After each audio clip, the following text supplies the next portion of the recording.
Sziasztok, srácok, egy következő videós a mai videóban. Ez egy újabb bejelentés. Már próbálkozom, szóval a rövidekből most már nem csak szóval ilyen vagányokat fogok feltenni, de ilyen hosszú videókat nem.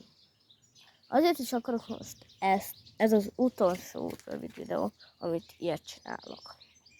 Jegyezzétek meg, és ezeknek nem tudom, hogy teszek-e. Ezeknek most tettem, mert most csináltam, meg még van 2, hogy mennyi, de azt majd holnap felteszem. És egy hétig nem fogok videókat feltenni, bocsi, de na, ennyi. Ez szinte majdnem az utolsó videó. Sziasztok!